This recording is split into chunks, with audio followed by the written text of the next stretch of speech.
Imagine a perfect world where you can build a restaurant, open the doors, and make loads of money. Unfortunately, those days are over. It takes great leadership, hard work, and long hours to operate a successful restaurant. Together, we can make it happen. This is Restaurantopia. Welcome back to Restaurantopia. We got a great episode today. Anthony Hamilton has put in the push-ups, put in the work, pulled the weeds, as we say. Yeah, done all that. On an episode called How to Get Younger in Your Dining Room. It's about attracting younger clientele. Okay. How many of our customer base that we've worked with, amazing legacy brands, right? And they're nostalgic. And we talked about nostalgia being a counterpoint trend not too long ago. But some of these operators are really having a hard time pandering to and communicating to a younger audience. And we've seen this, all of you have seen it, or both of you have seen this, I've seen it. You get in there, you look into their dining room, and their business dies on a Friday night at 7:30 p.m. Yeah. They don't have that next wave because most of their clientele wants to be in bed or at home watching Jeopardy and getting to bed so they can be up at 4 a.m. the next day, right? Yeah. And all jokes aside, that's largely the truth. Yeah. And they struggle on how to get younger clientele interested in what they do, right? And so I don't know, Dave, if I really had a pathway. I have some do's and don'ts, but I really wanted your guys' opinion. I just wanted to open this up for discussion because this is something that a lot of people deal with. In fact, I'm dealing with a little bit now, personally. So I was actually just here trying to get some opinions so I can help myself, really. Well, I've got no answer for this because I go back and I say the logical thing is, dude, you got to get sexier, you got to get younger, you got to do this, you got to change everything up. And but I feel like I could mess somebody up. Like, well, that's exactly why I wanted to talk about this. Yeah. Yep. I think you have to worry about change and making sure that you're not alienating your current customer base because you could mess it up. And it could cause a big problem. But I think there is ways, and I'll let Anthony expand on this, though, by freshening up things that are facing to that generation. So what does your website look like? Are you embracing online ordering? Are you marketing to that group? Are you embracing technology? What is your online presence? Like if you have a TikTok presence, you don't have to worry about messing up your brand because I guarantee you the blue hair lady is not on TikTok. Right. Now, your Facebook presence may be totally different and how you market to that audience to get them in the door. But therein lies the trick. It's got to be okay that she is on TikTok, in my opinion. Like you don't want to be the bluegrass band trying out hip hop because that's what the kids listen to. Agreed. Because that's laughable. That's a good. That's a good point. That's great. You want to be true to your brand. 100%. And this is why I wanted to bring it up because we see the opposite happen. Yeah, I think it's part of it is you are true to your brand, and if nostalgia and that comfort food and the comfortable feeling is important, like I think that can resonate if done correctly to the younger generation and get them in the door. Whether it's price point, whether it's food Well, what style. about price point? Where's your heart going with price point? No, I would say that a lot of concepts that I see that have an older customer base is at a very low price point. And guess what the younger kids want? We want a lower price point. Oh, you don't say. No. But I think that is something that is going to resonate with that. That person doesn't have a high income. Yeah. So what it boils down to is not necessarily a low price point. It's a high level of value. Let's take price out of the equation. It's value, right? And that's my word of the year this year. I think I've told you guys that. I think value is going to be everything just due to inflation and exhaustion and fatigue from that. So it's super important that you stay in your lane. Super important that you stick with what you're good at. You got to embrace it, but you got to kind of gussy it up a little bit different. Maybe you put a new shirt on it, but you don't change the style of shirt, right? Like that's the thing. And I see where a lot of operations go wrong. And there's a couple in my head that I've consulted with, and bless their hearts, they're trying. I appreciate the fact that they're trying. But you look at their menu and it's like a countryside family store, and then they have some sort of wacky, trendy menu item on there, and it's like, wait, like how are you pulling off that? Like what? What? That doesn't make sense. Like right next to the apple dumpling, like why am I dealing with an avocado smoothie? That makes no sense to me whatsoever. And you can guess how it's executed. Yeah. Now, again, their heart's in the right place, but that's not their skill set. That's not their bailiwick. That's not what they're good at, right? Yeah. So they got to somehow stick to what they're good at, but just make the appeal different. And there's not one person out there that doesn't love a good chicken and dumplings or a good apple. I said apple dumpling, sorry to be redundant, but these things are timeless. They're classics for a reason. Everybody appreciates them, even younger crowds. But I think you can get an amazing culinary experience to resonate with a younger person that is really a game changer, because a lot of the younger generation is eating fast food. They're eating food that was, let's be honest, you go into a place that's full of microwaves and it's got a bunch of microwave jockeys in the back that are just pumping out stuff that came in a plastic bag. Your food will wow them. You have a better culinary experience. So now if you can market to them and try to get them in the door, I think you have a customer for life. Yeah, no doubt. Well, and also I think it's figuring out what are those things. What are the things that's the hard part. So can you sit down with your ownership, leadership, management team and say, okay, guys, what things make us great? Is it our build out? Is it our scratch kitchen? Yeah. Is it our pricing? Is it our variety on the menu? Is it, figure out what are those things? Then you got to double down on those things. Sounds like a SWOT analysis. Exactly. Yeah. Because again, if you're just trying to just throw in these hip, cool, young things to I figured it out. Avocado toast. If we just put avocado toast on the menu, everything will change. What's that movie with Steve Buscemi, or it's a comedy bit where he's trying to be like a high school student? He's like, "What's up, fellow students?" Yeah. And it's like, "No, dude, you don't belong." Right? That's what I always think of. I always think of that when these restaurants do that. Well, it's like Billy Madison. Yeah. It's where he goes to high school and when he pulls up in a Trans Am and the REO Speedwagon shirt on. I just showed my daughter that clip the other day. Yeah, not even 48 hours ago. That exact scene. So that should be what's scaring you. They're like, "Nice shirt, bro." So that should be giving you some anxiety on the move you make here, but not to paralyze you, but to really take a deep dive on, to your point, Anthony, what are the things in your brand that are amazing that you can market then to the younger generation? Because the people in this situation didn't just open up 3 years ago. No. You've been doing this for a long time, right? For probably several reasons. Yeah. So identify those reasons. You've been around for this long, exactly, right? And what you do is really good. And it might be classic, but that's okay. Beethoven still has a place in the music industry, right? But you got what it comes down to, and Brian, I think what you're saying is you got to do what you do, but you got to find a different way to communicate the appeal to the younger people, right? I think if you have an iconic 6-unit pizza brand, I will tell you that the younger people probably have all been there and tried it. But are you top of mind? Are you making it super exciting for that person to go in there and have, whether it's the location has a nice bar at it, are you having cool mixed drinks where, again, you're not changing the concept, but you have an apple martini, espresso martini, and 3 or 4 pina coladas that are signature, that are amazing. Like, do you have again, not to be like Wine Down Wednesday or like a cool happy hour, like those things that have their place. But again, that's not going to be the game changer to get people in. Yeah, I don't disagree with you. I think we appreciate all different types of food. We appreciate all different types of service. And we talked about this an episode or two ago where I think you said it is, if you have really good food and really good service, things will be fine. You can be great, you can do nothing and still be good. But again, are you on social media? Are you providing a little bit of savviness to communicate to the right people, getting the message across to the right audience? Yeah, so where my brain's going right now, and I apologize cutting you off, but where my brain's going right now is, let's not change the operation, but how are we perceived in the marketplace? Correct. Because inherently the customer's getting younger, because people are getting older. But you've done this for so many years, and this has happened. You know what I mean?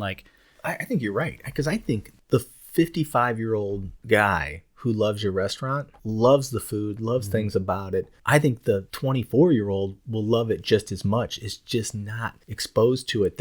And they're, if you're an Italian place and they're going to Carrabba's, you can beat Carrabba's all day easily. Long. Yeah. You can beat. I hate Carrabba's. Had a bad food service. The whole thing was horrible. Well, I mean, again, and literally it was probably 12 years ago, 14 years ago. Last time I went, and I've never been back. I will not go. Or they still, I don't even know if they're in operation. I will not go. Yeah, isn't it a Darden brand or no? No, I don't think so. I mean, it could be wrong. I mean, who knows? I mean, they're jockeying all the time, but I had good experiences there, but I haven't been back in 10 years. But to your point, if you have the Italian concept, you're kicking their butt up and down the street. Yeah, but are you financially? I mean, the average Carrabba's his average unit volume is probably 3.5. Well, and here's the other thing: I'm not aware of Carrabba's marketing. You know what I mean? It's not hitting me anywhere. I don't see it. Yeah. Okay. You know what I mean? So and again, talk about an opportunity. Correct. Maybe another one of my amazing examples. You need to go to where the customers are at. My wife went to a restaurant the other day. She went over PH seminars, and she organized it and picked a restaurant that was conveniently located. And she just took a chance on an independent restaurant. And she came back and told me, she goes, "Oh my God, it was so good." And I'm like, "I've never heard of it." And it's 20 minutes from her house. And she's like, "It was the perfect old school Italian joint, the perfect red sauce, the perfect veal parm, the perfect this." I want this for lunch. Yeah. You know what I'm saying though? But it was that nostalgia. She was like beaming when she said, it's like when I was a kid. And it's like, damn, That's an experience. But Carrabba's will never do that. Correct. No, because they're going to be in the forefront of trends, and they don't have the same soul that the independent has that we've talked about a million times. This is a husband and wife combo who have owned this restaurant for 40 years, and they do it because they love it first. The money is secondary. They genuinely love making people have a good time. They genuinely love great food. And they make X amount of dollars, and we can kind of, I got an episode, the economy and those sorts of things coming up. But I think this is where you need to flip the script and be aware of this and be looking at your lobby and who's in your dining room and how much are you doing on third-party delivery? How much are you doing on catering? How much are you doing on to-go? How much are you doing? You need to make sure that all of those verticals are killing it, because that diversifying your revenue source may help you out a lot in a downturn. And success is not guaranteed. Just because people are in the restaurant today does not mean they're going to be there tomorrow. And you need to bring everybody in. And again, stay true to your brand. I'm not saying flip the script and have 5 different types of avocado toast and take off the omelet. I'm saying you need to get people in the unit spending money and frequenting your brand.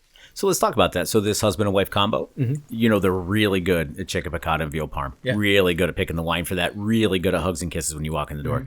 They don't even know what third-party delivery is. Yeah. And when I look at that, I say that's an opportunity for ripeness. That's how you attract younger crowds. Make it more accessible for younger people. So branch out of your comfort zone. It doesn't change the brand one bit. You're selling to-go food anyway. It's just someone else is picking it up now. So those kind of things you can leverage. Again, we talk about social media and showing how the sausage is made, literally and figuratively. Yeah. Those things matter, and you don't have to change who you are or what got you to here. These are the things that are going to propel you forward by making your audience bigger. I think the title of this episode should be how to introduce your brand to new people. Whoever that group is, whatever that demo is, that is to me imperative of your success moving forward. Yeah, and I appreciate that, but I really think I wanted to call it that because that hits home. I can tell you how many times people have said this exact thing. How do I get younger clientele? Yeah. It's like, well, you got to be in younger communication channels. Like you got to be where your audience is. And also, don't you think you need to be around younger people? So let's talk about employees. Yeah. You know what I mean? So I'm thinking about this couple that's been doing it for 40 years. They probably have a staff that's been there for 40 years, 20 plus years.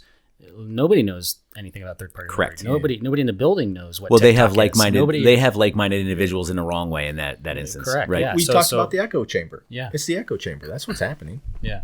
So you're not going to snap your fingers and your clientele is 20 years younger, but you can do some things to interject youth into your organization, Correct. which will have ideas and have, as long as you're open and you're not that, right. old man sights on the porch. Yeah. But listen, there's screaming some, at the kids for riding their bike too fast. So there's some things you shouldn't do, right? So those are things you should do, obviously. And we know what those are. We've unpacked them in so many different episodes for the sake of timeliness. So we should probably gloss over. But let's talk about some things you shouldn't do. Like being too gimmicky, trying too hard, right? And then all of a sudden you become disingenuous. You become insincere. You become laughable. You're not endearing, right? I stick to a lot of what got you where you are, right? Dietary restrictions is another one. As you know, as the world goes on, like dietary restrictions are a huge deal for us.